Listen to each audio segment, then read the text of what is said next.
Hey everybody, so taking a break right now, but one of the worst things I hate about these full-size Jeeps are the shackle mounts in the back.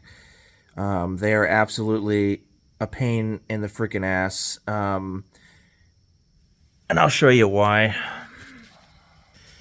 So this mount I already cut up. This piece right here, still a little warm, was the bottom down here, and this was whatever is left of the side that the bolts into, and whatever's left of this, and whatever's left of that. Basically, it's just a square box with a bottom. Um, and thank God, the one over here is actually in really great shape. I might actually be able to get the bolts off of it, maybe. Um, but this side is just absolutely, it's just done. You can't even get a wrench on these bolt heads. They're just so corroded. Um, and this thing is just so far rusted. You can see there's just no metal left where my finger is. It used to come over here and weld to that. So this whole thing just has to come apart. They make new ones. They're like $130 or something like that. But it's literally just a square box welded together. So I don't see why it's so expensive. I guess they make the entire piece that, I can't turn my flash on, but they make the entire piece, right here, and not just this. Usually it's these pieces right here, okay. Underneath here is usually fine, from what I've noticed anyway. These pieces are okay.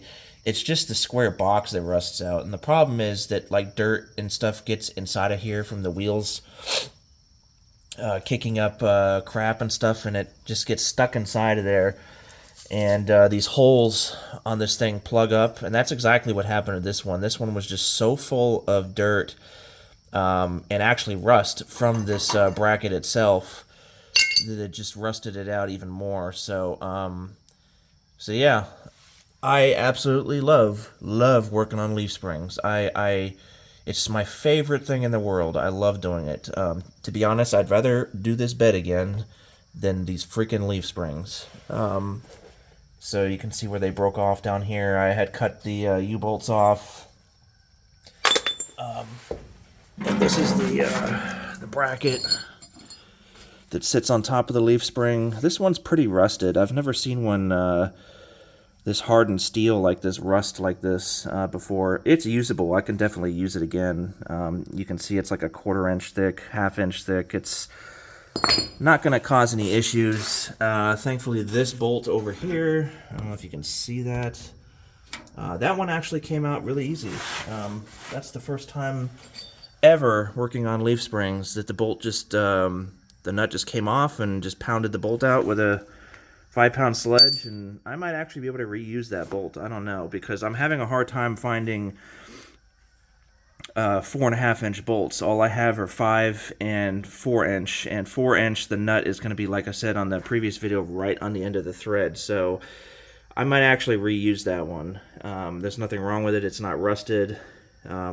It's old, but I think I'm just going to reuse it. We'll see. So now let me let you guys go. I have to finish cutting this all off. I need to cut this piece off right here, and then I can get a Sawzall blade inside of here and cut the bolt in half, and then the shackle will just fall right out. But it's actually interesting how the leaf spring is still holding the vehicle up with just one end over here and everything else all cut up. So it's pretty strong design, I guess. But let me let you go. I'll update you guys when I get this thing done. I'm gonna have to take some 3/16 steel, which is all I have. I believe this is only 1/8 steel.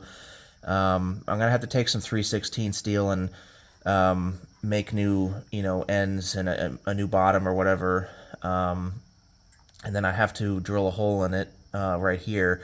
I only have a 3/4 inch hole saw though, and the problem is these bolts are 9/16. 3/4 of an inch is a little bit bigger than 9/16. I don't know if that'll be an issue. I'm not sure if the bolt hole has to be the exact size for the bolt to go inside. If it's bigger, the bolt might wiggle around? I don't know. I guess I'll find out once I do it. You know, I can always unbolt it and just cut off, you know, what I welded right here and try to get like a step up drill bit, like a titanium or cobalt tipped step drill to drill the exact size hole that I need. But I'm just gonna roll with the 3/4 inch hole saw and see how that works. I don't see why it would be an issue, but it could cause the bolt to wiggle around in the hole. I don't know. We'll see. Anyway, thanks for watching, guys.